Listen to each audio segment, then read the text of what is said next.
क्योंकि हम उन्हीं लोगों से सीख के तो राजनीति करना सीखे, वरना हमें ज़रूरत ही क्या थी। तो हम कद्र करते हैं।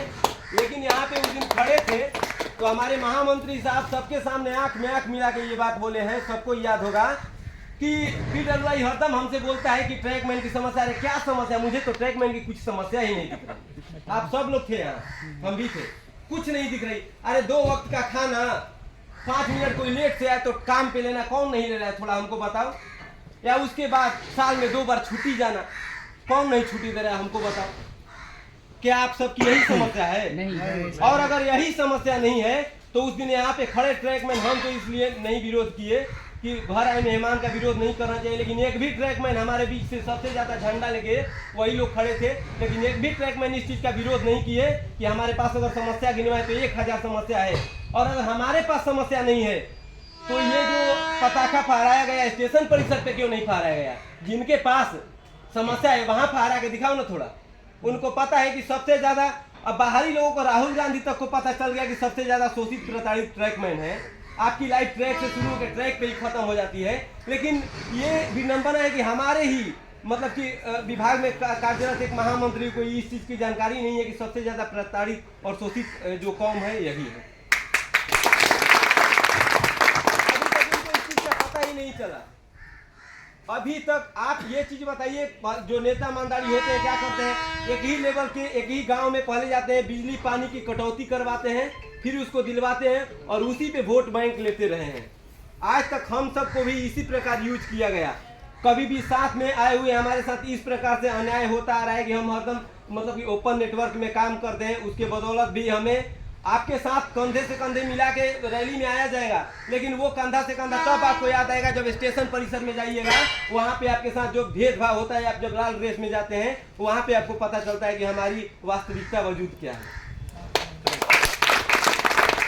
यहाँ तो आपके साथ खा लिया जाएगा, लेकिन वहाँ किस प्रकार से आपके लोग साथ में आएगा तो ये भी बोलेगा कि आप ऑरेंज आर्मी है, आपके सीने पे गाड़ी चलती है, ट्रैक में रेलवे की आर्मी है। लेकिन क्या जो वास्तविकता आर्मी है उसके साथ केवल ये मतलब कि तुलना किया जाता है कि उस प्रकार से कुछ हमें मतलब कि इज्जत प्रतिष्ठा भी मिलती है। इस चीज का जानकारी आप सबको होगा। हम मानते हैं जम्मू कश्मीर में अगर ये बोलेंगे कि हमारे डिपार्टमेंट के कर्मचारियों को मतलब उचित समय से किसी अदर डिपार्टमेंट या कहीं पे दिया जाना चाहिए, तो लोग बोलेंगे किसी न किसी को तो यहाँ रहना पड़ेगा। ये सच है कि किसी न किसी को तो ये काम करना पड़ेगा, लेकिन हम ही क्यों?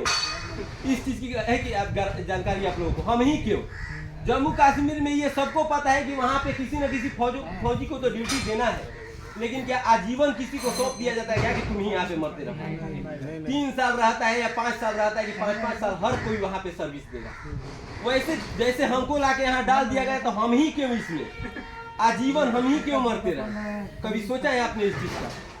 हमारे डिपार्टमेंट अदर डिपार्टमेंट जब 1900 जैसे ही ग्रेड पे पास करता है वो टेक्नीशियन कहलाता है, आप 2800 तक ग्रुप डी ही कहलाते हैं। इस बारे में कभी सोचा है? हम मानते हैं कि आप लोग पढ़े लिखे हैं, पढ़ लिखे अदर डिपार्टमेंट में कहीं निकाल देंगे, चले जाएंगे, लेकिन क्या सब लोग चले जाएंगे क्या? नहीं। और जो नहीं जाएंगे उनके लिए क्या रास्ता है? वो बुढ़ा काका अगर कॉलर खींच के किसी यूनियन से पूछ दे कि तुमने हमारे लिए आज तक क्या किया, पूरा जीवन हमने आपके लिए मतलब कि पावती कटवाते रहा, लेकिन हमारे लिए क्या किया, तो उसके पास जवाब नहीं है। क्योंकि मैं तब भी खड़ी खींचता था और आज 50 साल की उम्र में भी उसी ट्रैक पे हूँ, तो तुम हमारे लिए क्या किया? तो यही बताओ कि हमने जूता दिलवाया, एक ये बंडी दिलवाया। अरे भगवान प्रकट अगर हुआ, वो बोलेगा कि एक बार मांगो तो मांगेंगे कि ठेहुना का दर्द ठीक कर दो, कि हम सीधा स्वर्ग मांगेंगे कि हमको ऐसा कुछ जगह दे दो जिससे हम हमारी भी आत्मा को संतुष्टि मिले। लेकिन उन लोगों की यहाँ पे मतलब हमारी जो हमारे मतलब की जो कौम है, हमारे भाई भी 4-5 रेलवे में है। हम किसी का विरोध नहीं करते, किसी भी डिपार्टमेंट का भी विरोध नहीं करते भाई, लेकिन वो मेरा भाई चाहेगा क्या कि हम अदर डिपार्टमेंट में है तो मेरा भाई उसमें मरता रहे? खुद नहीं चाहेगा। और अगर वो ये चाह रहा है तो वो मेरा भाई नहीं है, ये सोचने पे मजबूर है हम लोग। और हमारे जो पुरानी कौम है उसमें कत्ल का जिम्मेदार कौन है? कौन जिम्मेदारी लेगा उसका? क्या तुम जब कभी इस मुल्क का इतिहास लिखोगे, क्या उसमें हमारी भूख हमारी प्यास लिखोगे? उस घर का मुखिया मरा है, बचे हुए बेहाल आंकड़ों में तो तुम सिर्फ एक लाश लिखोगे। लिखोगे क्या कि उसके पीछे 5-6 बच्चे हैं, उस घर की विडंबना, माँ के आंसुओं का कोई रंग तो नहीं ना होता, वो तो आपके लिए भी उतना ही निकलेगा जितना छोटे कर्मचारियों के माँ के आंख से निकलेगा। उस पत्नी का क्या, मांग का प्यार भी भरपूर गया, मांग का सिंदूर गया, नाने ननिहालों की लंगोटियां चली गई, छोटी छोटी बेटियों की चोटियां चली गई। तुम्हारे लिए महज एक आदमी मरा होगा साहेब, उसके घर की तो रोटियां ही चली गई।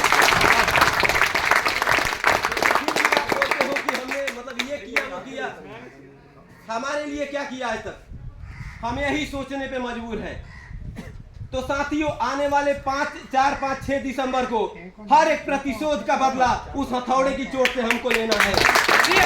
जिंदाबाद जिंदाबाद जिंदाबाद जिंदाबाद। रखना है तुम्हारे सिस्टम की गलतियों से कत्ल हुए मेरे यार सब, उनकी यादों में दिल को बर्बाद रखा जाएगा, सब याद रखा जाएगा, सब याद रखा जाएगा, उस दिन सब कुछ याद रखा जाएगा। और घबराना नहीं है किसी चीज को लेके।